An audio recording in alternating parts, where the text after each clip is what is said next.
Could Sung Jin Woo and his Shadow Army take down all of Dragon Ball Z's greatest villains? Or does the world's greatest hunter not even stand a chance at stopping the Saiyan invasion? Looking at Solo Leveling and Dragon Ball at their most realistic and genuine interpretations, how far would Sung actually get if he took on the DBZ gauntlet? By the time Z starts, characters as low on the totem pole as Master Roshi have already demonstrated the capability to destroy the moon with a Kamehameha, and Master Roshi was already significantly weaker than King Piccolo during the original series, implying characters like Son Goku and the current Piccolo should rank extremely higher in power level than moon destruction. And in the fight with Raditz, Piccolo also claims since he and Goku last met, his power has multiplied numerous times, which only confirms that fact. This is already putting the starting tier of our gauntlet on a level that could potentially threaten a small planet, and considering Sung's first opponent, the Saiyan Raditz, was already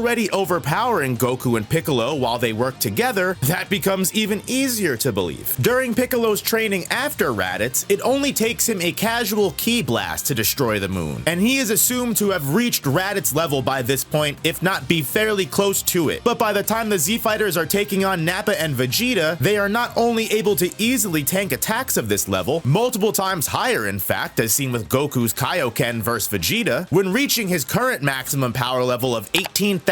Vegeta confirms that his Gallic gun would be able to destroy a planet much larger than the size of Earth. Now this is not only confirmed by an anime-only scene of Nappa and Vegeta destroying a planet about the same size if not larger, King Cold offhandedly remarks that Earth wouldn't even be considered a normal-sized planet in their eyes. If we also take into account that King Vegeta was able to obliterate multiple planets with a single flick of his wrist, a power level of 18,000 specifically, considering Prince Vegeta had surpassed his father in power level by this point, should be capable of the same middle to large planet tier of strength. And once we start taking into account the power multipliers like Kaioken, as well as the speed some of these attacks are able to reach objects in outer space at, the bare minimum stat requirement to meet Dragon Ball Z standards is going to have to be planetary, and speeds multiple times faster than light. But we'll get into that more if we even make it to now. Now Sung Jin Woo is a bit of an anomaly when it comes to power scaling, just based on the idea of the system. The system is a magical program designed like a video game with Sung Jin Woo as its main player. By completing daily quests or killing enemies, Sung gains experience points and stat boosts as if he was leveling up in an RPG. Unlike other hunters who are designated at birth how strong they'll become, for Sung Jin Woo, there is no limit to how high his level can go. This is confirmed when later on in the series, Sung has his fortune read by Norma Selner, a hunter whose sole purpose is to upgrade a person's potential to their maximum. However, when looking into Sung's soul, she's almost consumed by the weight of his shadow, making Norma believe that the system's strength truly is boundless. Even at his lower levels, Sung was causing earthquakes of a 3.5 magnitude just from clashing with the Blood Red Knight Egress. And by the middle of the series, long before Sung's peak is even in view, his power had already exceeded every other hunter in the entire world. This is proven by Sung's efforts in the Jeju Island Gate, where multiple S-rank hunters of both Korea and Japan were lost to the threat of the evolving ant monsters. However, this wasn't because the hunters of South Korea were weak. In fact, even the Japanese branch of S-ranks, who all felt superior to the Korean branch, were swiftly slaughtered by the Ant Queen's masterpiece, Beru. To give some perspective, a battle between two S-rank hunters has the potential to threaten an entire large town to small city. A short scrap between Sung Il Hwan and Huang Dong-su is enough to render multiple city blocks uninhabitable, and it's possible the damage could have been worse had Sung Il Hwan not low-diffed Huang Dong-su so effortlessly. Sung Jin Woo is the only hunter capable of bringing down Beru during the Jeju Island raid, the ant who defeats 8 of the 16 Japanese and Korean S-ranks in one single stroke. Most of the Southern Korean S-rank team only surviving due to Sung Jin Woo's efforts, and even then, lives were still lost. Even Goto Ryuji, the strongest hunter in all of Japan, was killed in action against the Ant King. Yet when faced with Sung, after clashing fists once, the Ant King's armor cracks apart, and faced with a level of pure malice far beyond what it could ever hope to achieve, the Ant King eventually cowered in fear, and Sung's growth only continued to grow towards astronomical heights, putting him in consideration with national hunters, beings whose power is enough to single-handedly topple an entire country's military force. The national hunters are S ranks that have gone beyond beyond the normal realms of humanity. The 5 recognized at this level all being blessed by individual cosmic beings known as the rulers, entities who have been known to bring entire planets to waste just from warring with their adversaries, the monarchs. The existence of dungeons and magic in solo leveling in the first place, as explained by the Monarch of Giants, is to brace and support the planet to maintain its composure during another war between the rulers and monarchs. Once Sung has reached this level, upon entering New York City, Sung is able to spread his shadow's influence across the entire range of the city within moments and perceive every aura and conversation throughout the range. Sung is also able to cripple the national hunter Thomas Andre with his bare hands alone when the two get into a confrontation. Thomas is confident at first before starting the fight, as he rightfully should have been, ranking as the current #1 hunter in the entire world, but once Sung refuses to back down from a struggle and actually makes Thomas bleed, the national hunter releases his full strength and is still demolished under the weight of Sung Jin Woo's raw brutality. Sung is the only hunter capable of defending entire continents from the incoming armies of monsters, some of which include individual hordes of beasts that can obliterate a fellow S-rank in a single stroke, such as when Yuri Orlov's barrier was broken in one slash and he was devoured by giants before it could even reactivate. When the monarchs, the counterparts to the universe's rulers, emerge with their target as Jin Woo, they seemingly take Sung's life. But due to his father Sung Il-hwan's interference and the original Shadow Monarch Ashborn's black heart, Sung Jin Woo is able to fully realize his powers as the Monarch of Shadows and resurrect to wield the cosmic abilities of a higher dimensional being, ascending to a similar plane as the rulers and monarchs who once slaughtered the absolute being, the creator of the universe. This sounds impressive, although it's confirmed by the original Shadow Monarch Ashborn that despite having the power to build existence itself, even the absolute being was restricted from holding infinite power. Despite being a god, the absolute being was unable to change or shape fate once it was in motion, ironically being bound by the same chains all of his creations were. His only course of action was the Cup of Reincarnation that could reset the universe's timeline and try and start things anew, even though it would almost always end the same way. These restrictions explain why the rulers were able to betray the absolute being and also kill him, and also serves as evidence to prove that no matter how boundless Sung Jin Woo's powers might actually be, he can never defy the laws of his universe. Regardless, there are a large variety of benefits to being a monarch, such as the ability to travel between portals to other realms within Sung's universe. This is accomplished by foregoing his physical body and projecting his essence onto the astral or spiritual planes. Sung Jin Woo's sense of self being maintained in this state of being by the black heart and his undying will. Sung is also aware when the flow of time shifts or if reality is warped in any way, immediately sensing the change and being able to adapt accordingly. And because Sung's physical body is basically a disposable vessel that holds his monarch spirit, its age and shape can be altered to suit certain situations. This astral body allows Sung to trespass into the world of chaos, the original home of the monarchs and the location of their legions of followers, where Sung and his shadow army wage war for over 27 years, eventually skyrocketing the Shadow Monarch's potential past even the Monarch of Destruction Antares, the original strongest being in the known universe. Backing up in the story a bit, before Sung leaves Earth and just after awakening to his monarch form, Sung Jin Woo is easily able to decimate 3 of the monarchs in a solo gauntlet run, taking down the Frost, Beast, and Insect monarchs respectively in plain combat. 3 beings who fought in a never-ending battle with the cosmic rulers, and at one point could have laid waste to the planet just from existing on its atmosphere had it not been hardened with magical energy prior to the monarch's arrival. It's not until then that Sung gets Antares' attention, who decides to make an entrance on the planet by sicking his hordes of dragon monsters on Canada. While only in a physical human form that placed heavy restrictions on the monarch's power, Antares was still able to cause cataclysmic damage to the entire country of Canada in one pass over across the nation. And despite Sung teleporting the two of them to a remote island near Japan, their struggle could still be felt all over, the monarch's breath of destruction being capable of scorching the entire surface of the earth, and yet not a single of his attacks were enough to break Sung's spirit. Surprisingly, despite Antares' higher durability and being almost impossible to damage at the current level Sung was at, not only did the Shadow Monarch extremely impress the Monarch of Destruction, Sung fought him long enough to distract the monarch from his father's dagger, which was used to critically strike Antares Antares and almost slice him in half, sending the Monarch of Destruction back to the realm of chaos with the help of the rulers, and leaving Sung Jin Woo alive to fight another day, which, after claiming victory over all of the monarchs a second time during his 27-year-long conquest, Sung Jin Woo is more than able to take on Antares, besting him this second time while the dragon was in his full spiritual manifestation, containing all of his power and no restrictions. Yet by the time the two monarchs met again, this fight costed little effort from Sung, only coming out of the battle with the quote-unquote most powerful monarch with a slight burn on his left hand.